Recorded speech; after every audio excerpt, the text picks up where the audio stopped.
Was Henry II, the King of England, a ruthless conqueror or a brilliant strategist?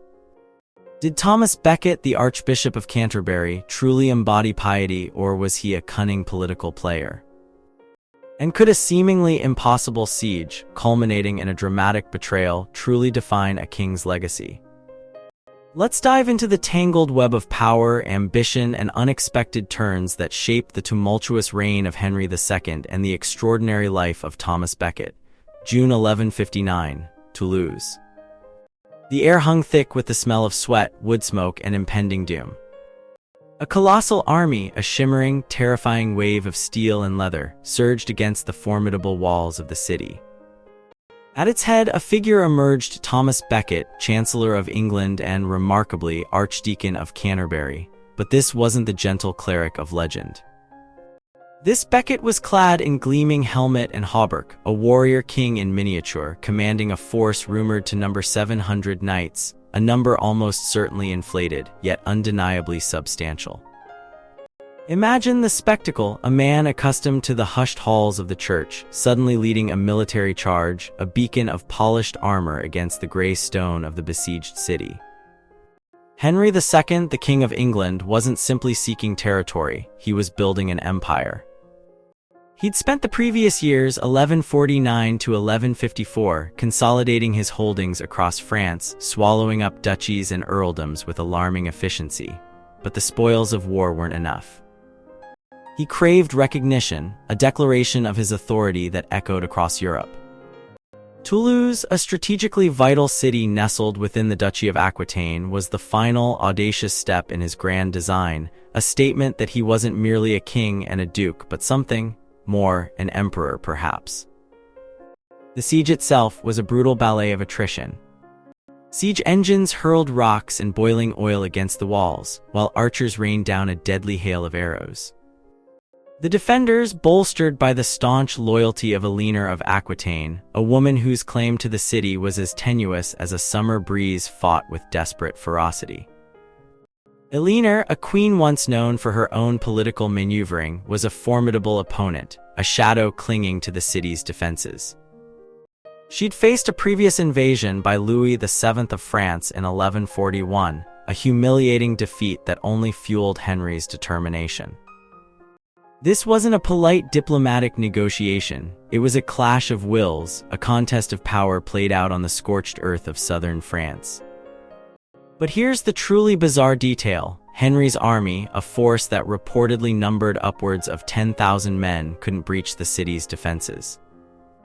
The walls were thick, the gates heavily fortified, and the river Garonne, a muddy, unpredictable artery, provided a constant supply of water, a crucial advantage that rendered the siege utterly futile. It was as if the city itself was actively resisting Henry's ambition, a stubborn, unyielding fortress determined to defy his claims. Now, let's talk about the men involved. John of Salisbury, a chronicler of the era, noted with astonishment the sheer scale of Henry's army, a force that even the Spanish and Gallic princes found difficult to comprehend. They were skeptical, naturally. How could a single man, a king, command such a massive force? But Henry wasn't just relying on numbers, he was leveraging momentum. He'd crushed the Welsh and the Bretons, demonstrating his military prowess and solidifying his authority. He was a whirlwind of conquest, leaving a trail of defeated enemies and emboldened subjects in his wake. And then there was Becket. A man of contradictions, a cleric who possessed a chillingly pragmatic streak. He wasn't simply a religious figure, he was a master administrator, a shrewd political operator, and, as we'll soon discover, a man capable of breathtaking ruthlessness.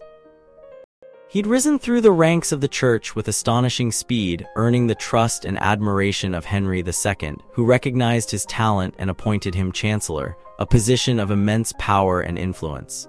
Becket's rise was meteoric. He'd begun his career as a clerk in the service of Theobald, Archbishop of Canterbury, a man who'd spotted Becket's ambition and propelled him through the ecclesiastical hierarchy. In 1154, Henry appointed Becket as Archdeacon of Canterbury, a pivotal moment that solidified his position as a key advisor. He was a man who understood the intricacies of royal government, a master of diplomacy and administration, capable of navigating the treacherous currents of the medieval court. But let's rewind a bit. The story of Becket's appointment is riddled with intrigue.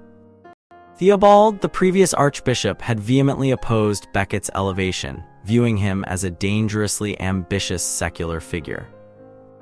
The rivalry between the two men fueled a bitter power struggle, a clash between the spiritual and the temporal. Henry, however, was undeterred. He recognized Becket's value and was determined to secure his services. And what a service Becket provided. He transformed the English administration, streamlining processes, improving efficiency, and ensuring that Henry's vast territories were governed with a firm, centralized hand. He was a whirlwind of activity, a tireless worker who never slept, never rested, and never allowed a single detail to escape his attention. Walter Map, a courtier known for his cynical observations, described Henry's court as a chaotic, frenzied scene, a swirling mass of courtiers, knights, and advisors, all vying for the king's attention. Becket, with his calm demeanor and unwavering loyalty, was the anchor in this tumultuous sea, the one individual who could maintain order and ensure that Henry's grand visions were brought to fruition. The contrast between Henry and Becket was striking. Henry, a man of raw energy and impulsive decisions, was a force of nature, a warrior king who reveled in the thrill of conquest. Becket, on the other hand, was a man of meticulous planning and calculated strategy, a master of diplomacy and administration. Henry was a whirlwind, Becket was a steady hand. Now let's talk about the spectacle. Becket's arrival in Paris in the summer of 1158 was nothing short of a triumph. He wasn't simply visiting, he was making a statement. He arrived with a procession that defied belief, 200 horsemen clad in vibrant, new garments, 24 suits of silk, a veritable mountain of gifts, and a retinue of servants, hounds, hawks, chariots, and elephants. William Fitzstephen, an eyewitness to the event, described the scene in vivid detail, a dazzling display of wealth and extravagance designed to impress the French king, Louis VII. Imagine it, a train of horses pulling chariots laden with gifts, gold, silver, silk, furs, and exotic delicacies, followed by hundreds of men singing in the English fashion. And then, the monkeys. 8 5-horse chariots, each with a sturdy groom and a fierce mastiff, and on every sumpter horse, a monkey perched proudly on its back. It was a display of royal largesse that bordered on the absurd, a testament to Henry's ambition and Becket's ability to orchestrate such a lavish spectacle. But this extravagance, this carefully crafted image of royal power, was masking a deeper political game.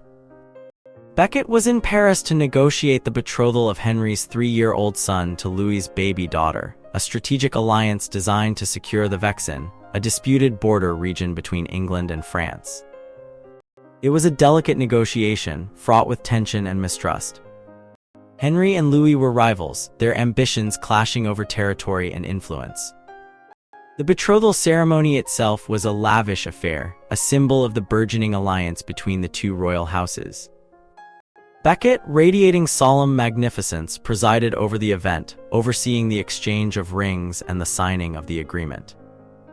He was, in effect, cementing Henry's claim to the Vexin, a vital strategic area that would bolster his power and influence in northern France. And yet, beneath the veneer of diplomacy, a fundamental conflict simmered. Henry and Louis were fundamentally opposed. Henry sought to expand his empire to assert his authority over France, while Louis was determined to maintain the independence of his kingdom. Their rivalry was a constant source of tension, a potential flashpoint that could erupt into open warfare. Let's not forget the Vexin itself, a region that served as the focal point of their conflict. It was a strategically important area, a narrow strip of land that separated Normandy from France and a constant source of friction between the two kingdoms. In 1156, Henry had formally acknowledged Louis as his lord, swearing an oath of allegiance and paying homage to the French king. But this was merely a tactical maneuver, a way to appease Louis and buy himself time. Henry's true goal was to seize the Vexin for himself, to incorporate it into his expanding empire. The oath itself was a carefully worded document designed to satisfy Louis while concealing Henry's true intentions. I, King Henry, will safeguard the life, limbs, and landed honor of the King of France as my lord, if he will secure for me as his fidelis my life and limbs and lands which he has settled on me, for I am his man. A clever, almost deceptive arrangement, but Louis was not fooled. He recognized that Henry's ambition was boundless, that he would stop at nothing to achieve his goals. He understood that Henry's fealty was merely a facade, a temporary truce in a larger, more fundamental conflict. This brings us to the dramatic climax of the story, the arrival of Louis VII in Toulouse in the autumn of 1159. Louis, sensing an opportunity to exploit Henry's overextension, marched into the city with a sizable army, catching Henry completely by surprise. It was a calculated move, a masterful display of political acumen. Louis knew that Henry was vulnerable, that he was overstretched, and that his army was bogged down in a costly and fruitless siege. The arrival of Louis was a turning point. It forced Henry to reconsider his strategy, to abandon his ambitions in Toulouse and retreat from the city. The barons, wary of a prolonged conflict, urged Henry to negotiate with Louis to avoid a full-scale war. Becket, however, advocated for an immediate assault on the city, a bold and risky maneuver that would have risked plunging England into a devastating war with France. But Henry, ever pragmatic, listened to his advisors and ultimately chose the path of diplomacy. He claimed that he wished to spare the Capetian king and the city, and he withdrew his forces from Toulouse around the Feast of Michaelmas. It was a humiliating defeat, a setback that exposed the limits of Henry's military power. The chronicler Roger of Howden famously described Toulouse as Henry's unfinished business. It was not a disaster, but it was undeniably a failure. The campaign had been expensive and had yielded few tangible results. The most profitable outcome of the campaign was the death of William, Count of Boulogne, Henry's younger son, who had died on his way back to England. His vast English estates reverted to the crown, a minor consolation prize for a costly defeat. But the failure of the Toulouse campaign had a more profound impact. It brought into question the relationship between Henry and his closest advisor, Thomas Becket. The Chancellor, who had been so instrumental in Henry's success, was now facing criticism for his role in the debacle. The barons, frustrated by Henry's decision to abandon the siege, accused Becket of lacking courage and of prioritizing diplomacy over military action. Becket, however, remained steadfast in his loyalty to Henry. He defended his decision, arguing that it was prudent to avoid a war with France. He maintained that his primary duty was to protect the king's interests, and that the preservation of peace was more important than the conquest of a single city. The incident at Toulouse marked a turning point in the relationship between Henry and Becket. It exposed the underlying tensions between the king and his chancellor, the fundamental differences in their approaches to governance. Henry, a warrior king, valued military strength and decisive action. Becket, a cleric, prioritized diplomacy and stability. The story of Henry II and Thomas Becket is a complex and fascinating tale of ambition, power, and betrayal. It's a story of kings and churchmen, of conquests and diplomacy, of triumphs and failures. And it raises a fundamental question. Was Thomas Becket a brilliant political operator, a shrewd advisor who helped Henry II build an empire?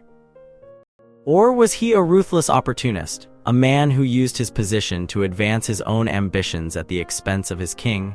Perhaps the truth lies somewhere in between. Becket was undoubtedly a complex and contradictory figure, a pious cleric with a chillingly pragmatic streak, a loyal advisor with a dangerous ambition. His rise to power was extraordinary, his influence immense. But his legacy remains controversial, forever intertwined with the drama of the Toulouse siege and the subsequent conflict with Louis VII. And so, as we conclude this exploration of Henry II and Thomas Becket, let us return to our initial question. Was Henry II, the King of England, a ruthless conqueror or a brilliant strategist? The answer, it seems, is both. He was a man of immense ambition, a skilled military leader, and a shrewd political operator. But he was also prone to impulsive decisions, driven by a thirst for power and a disregard for the consequences. And finally, the enduring question, did Thomas Becket truly embody piety, or was he a cunning political player? The evidence suggests that he was both. He was a devout cleric, a man of unwavering faith and moral conviction. But he was also a master of diplomacy, a shrewd negotiator, and a ruthless operator who was willing to do whatever it took to achieve his goals. But one final question lingers: will the echoes of Toulouse and the drama surrounding Becket's defiance forever shape the narrative of Henry II's reign?